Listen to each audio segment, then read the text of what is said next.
Chemistry में नामकरण करना एक बहुत ही कठिन काम होता है जिसे आईपीएससी ने काफ़ी सरल बना दिया है और आईपीएससी के थ्रू आप नामकरण करोगे तो आपको काफ़ी आसानी होगी नामकरण करने के लिए। और केमिस्ट्री पढ़ने का पहला सिद्धांत ही है कि अगर आपको कार्बनिक यौगिकों के नामकरण की विधि और उसके ट्रेंड्स के बारे में मालूम नहीं है तो आप आईपीएससी नेमिंग नहीं कर पाओगे। और इसके लिए आपके पास यहाँ पर वीडियो में कुछ नए नए की पॉइंट्स हैं, कुछ अलग अलग जो आपके नॉर्मल व्यवहारिक जीवन से रिलेटेड कुछ चीज़ें हैं और कुछ हैं जो जिसे आप यूज भी करते हैं घरों में। ठीक है, तो उसके नामकरण से हम स्टार्ट करेंगे आज का आईपीएससी नेम एंड नॉमेनक्लेचर। ठीक है, चलिए शुरू करते हैं आज के वीडियो में। आप देख रहे हैं आज हम शुरू करेंगे IPSC. Hello everyone, good morning. आज हम शुरू करने जा रहे हैं आईपीएससी नॉमेनक्लेचर और आप देख रहे हैं हमारा वीडियो। ठीक है, चलिए स्टार्ट करते हैं। फिर देखिए आईपीएससी का पूरा फुल नेम क्या है देख लीजिए, international union of pure and applied chemistry.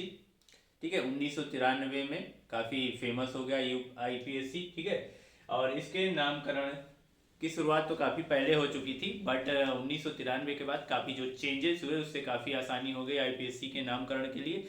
उसके लिए कुछ आपको बेसिक पॉइंट दिए गए हैं जो आपको याद करने हैं, कंपलसरी आपको याद ही रखना है। अगर भूलोगे तो काम आपके लिए हार्ड हो जाएगा, दिक्कत हो जाएगी। देखिए क्या क्या काम करना रहता है आपको, जैसे कि कार्बन की सबसे लंबी श्रृंखला का आपको चुनाव करना होता है, select the long chain of carbon, जो भी आपका आईपीएससी नेमिंग रहेगा।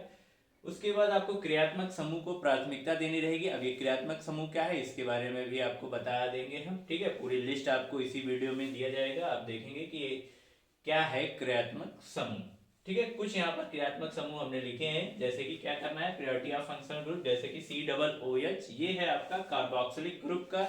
ठीक है, इसमें एक कार्बन, दो ऑक्सीजन और एक हाइड्रोजन होता है। ये है आपका एल्डिहाइड ग्रुप जिसमें एक कार्बन, एक हाइड्रोजन और एक ऑक्सीजन होता है। ठीक है, तीसरा है फिर हमारा एल्कोहल OH, जहां भी OH जुड़ेगा हमारा एल्कोहल ग्रुप हो जाएगा। ठीक है, चौथा है हमारा हेलोजन जिसे X से डिनोट किया जाता है और इसमें क्लोरीन, फ्लोरीन, ब्रोमीन, आयोडीन, ये चार तत्व आते हैं और इनको कहा जाता है आपका हैलोजन समूह। देखिए इसमें आईपीएससी नोमेनक्लेचर यानी आईपीएससी का नामकरण करने के लिए आपको कुछ कार्बन के बारे में भी जानना पड़ेगा। जैसे ये है हमारा पूरा कार्बन और ये कार्बन की गिनती आपको याद करनी पड़ेगी एज ए कंपलसरी, ये आपको याद ही करना पड़ेगा, जरूरी है। क्योंकि अगर आप कार्बन की गिनती नहीं याद करोगे तो आपके लिए मुश्किलें खड़ी हो सकती हैं। क्यों खड़ी हो सकती हैं? क्योंकि कार्बन जितने रहेंगे उसके नाम होते हैं कुछ, और वही नाम आपको बताते हैं कि कब आपको क्या नाम देना है किस कार्बनिक यौगिक के लिए। ठीक है, देखिए जैसे कि यहाँ पर है हमारे पास कार्बन एक है, C1 का मतलब क्या है, यहाँ 1 2 3 4 5 6 7 8 9 10 10 तक के हमने कार्बन दिए हैं। और इस कार्बन के लिए आपके लिए देखें हमने नंबरिंग डिसाइड कर दी है और इस कार्बन का नाम क्या होता है वो आप ध्यान से देख सकते हैं। C1 के लिए होता है मेथ, C2 के लिए होता है एथ, C3 के लिए होता है आपका प्रोप, C4 के लिए होता है आपका ब्यूट। ठीक है, C5 के लिए होता है पेंट, C6 कार्बन अगर 6 है, ये क्या है 6 कार्बन है यहाँ पर। ठीक है, तो हेक्स हो जाता है आपका, C7 है तो हेप्ट हो जाता है, C8 होता है तो ऑक्ट हो जाता है, C9 होता है तो नॉन हो जाता है, C10 10 कार्बन अगर आपके हैं तो आपका डेक हो जाएगा। ये होती है आपकी 1 से लेकर 10 तक कार्बन की गिनती, इसको आप याद करिए अच्छे से। ठीक है, कार्बन एक है, देखिए यहाँ C एक कार्बन है और इसके चारों तरफ हाइड्रोजन जुड़े हुए हैं। ठीक है, जितना कार्बन रहेगा, कार्बन को क्या है हाइड्रोजन से बहुत ज्यादा ही लगाव है, जिसकी वजह से वो क्या करता है कार्बन के चारों तरफ बॉन्ड बना लेता है। और आप जानते हैं कि कार्बन की जो वैलेंसी होती है यानी संयोजकता वो 4 होती है। ठीक है, और 4 संयोजकता की वजह से 4 हाइड्रोजन आसानी से जुड़ जाते हैं। चलिए यहीं से देखते हैं, पहले एक कार्बन था तो हमने क्या नाम लिख दिया, मेथिल लिख दिया। और ये सभी सिंगल बॉन्ड होते हैं, इसलिए आप जानते हैं कि सिंगल बॉन्ड के लिए एन लगाया जाता है, ANE। ठीक है, तो मैथ में आपको जोड़ देना है एन, क्या बन गया आप इसका नाम देखिए आसानी से आप जान सकते हैं, मीथेन हो गया। यहाँ पर 2 कार्बन है, 2 कार्बन के लिए आप यूज करते हैं एथ। तो एथ लिखिए, और सब में सिंगल बॉन्ड ही है तो फिर से इन लगा देंगे तो एथेन हो जाएगा। हिंदी इंग्लिश में आपको हिंदी या इंग्लिश जैसे भी लिखना हो लिख सकते हैं, कोई दिक्कत नहीं है। 3 कार्बन है, 1 2 3, 3 कार्बन के लिए होता है प्रोप, और फिर से हम वही सिंगल बॉन्ड के लिए एन लगा देंगे तो हमारा हो जाएगा क्या, प्रोपेन। इस तरीके से आप जितना भी चाहे उतना कार्बन लगाकर आसानी से इसका नामकरण कर सकते हैं। इधर देखिए C4 जैसे CH4 है, इसका नाम मेथेन है, इसको मार्स गैस भी कहते हैं, नेचुरल गैस भी कहते हैं। CH3COOH है यहाँ पर, इसको एथेनोइक एसिड कहते हैं आईपीएससी में। और नॉर्मली इसको हम क्या कहते हैं, एसिटिक अम्ल कहते हैं, ये साधारण नाम है, या इसको आप सिरका भी कह सकते हैं।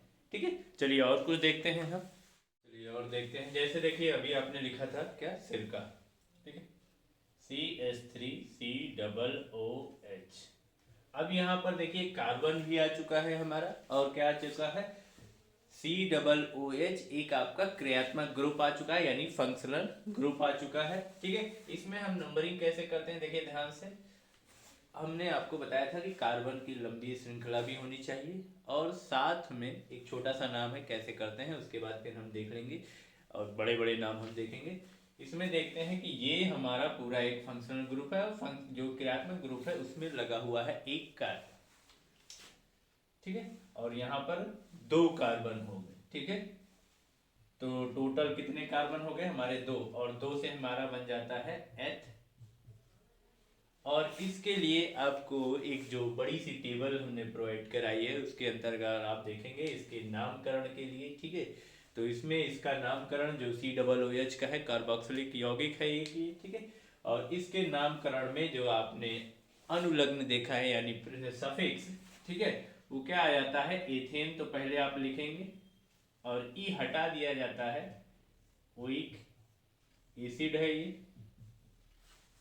जानते हो कि इंग्लिश ग्रामर में क्या करते हैं, हम वावेल को हटा के हर एक चीज जोड़ते हैं। ठीक है, इसको हटाएंगे तो हमारा क्या हो जाएगा, एथेनोइक एसिड, ऐसे भी लिख सकते हैं आप, एथेनोइक।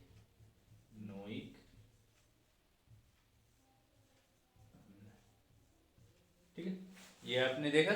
ठीक है, इसी तरीके से हम दूसरा नामकरण भी कर सकते हैं। मान लीजिए अगर कोई कार्बन की लंबी श्रृंखला हो, 1 2 3 4 और 5 कार्बन हो, और सब के साथ हाइड्रोजन जुड़ा होगा आपका। ठीक है, अब कार्बन जुड़ा होगा तो ध्यान से देखिए क्या होगा, कि क्या नाम हो जाएगा इसका, 5 हाइड्रोजन हम जोड़ देते हैं।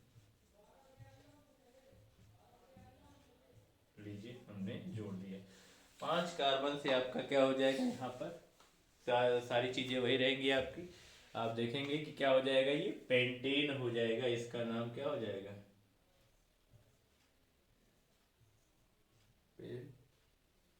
ठीक है,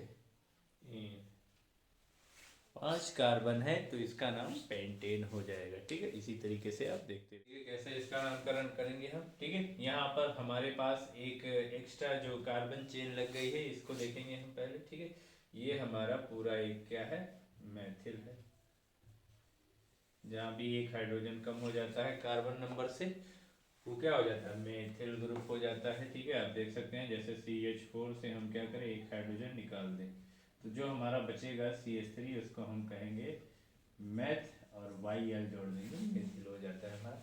ठीक है, अब देखिए कार्बन की लंबी श्रृंखला में 1 2 3 4 5, इसको देखना है ये कहाँ पर हमारी शाखाएं लगी हैं।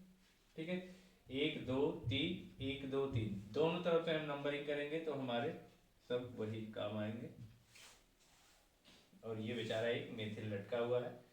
ठीक है, तो 3 नंबर पर है तो हम क्या लिख देंगे, 3 मेथिल, मेथिलेन है तो 3 मेथिल, और उसके बाद कितने कार्बन है, 5 कार्बन है, तो सबके नाम लिख दीजिए पेंटीन। ठीक है, इसमें भी वही 5 कार्बन है, 1 2 3 4, लेकिन अब इसमें हम नंबरिंग इस साइड से नहीं कर सकते हैं, क्यों, क्योंकि इस साइड से करेंगे तो हमारा ये नंबर पहले आ जाएगा आपका। तो क्या करेंगे हम, इस साइड से नंबरिंग करेंगे, 2 3 4 5, लिख देंगे 2 मेथिल। ठीक है, 5 कार्बन है तो पेंटेन हो जाएगा आपका। ठीक है, यहाँ देखिए इधर के इधर से नंबरिंग करेंगे, इधर से जिधर हमारा क्रियात्मक समूह जुड़ा हो। तो यहाँ तो कोई कार्बन है नहीं, 1 2 3, 3 कार्बन है, क्या हो जाएगा, प्रोप हो जाएगा, प्रोपेन। और OH होता है लास्ट में, ऑल लगता है तो ये हो जाएगा हमारा प्रोपेनॉल। CHO लगा होगा तो हम क्या कह देंगे, प्रोपेनल कह देंगे। जो भी चीजें लगी है वैसे आप कर सकते हैं। ठीक है, अब आगे नेक्स्ट वीडियो आपका आएगा तो उसमें आप देखेंगे और ढेर सारे हमारे IPSC के नॉमेनक्लेचर। ठीक है, आज के लिए इतना ही, और हमारे वीडियो को लाइक करिए, चैनल को सब्सक्राइब करिए। ठीक है, और आगे भी शेयर करते रहिए ताकि लोगों की दिक्कतें दूर होती रहे। इससे रिलेटेड कोई भी अगर क्वेश्चन हो तो बिल्कुल कमेंट कर सकते हैं। ठीक, थैंक यू।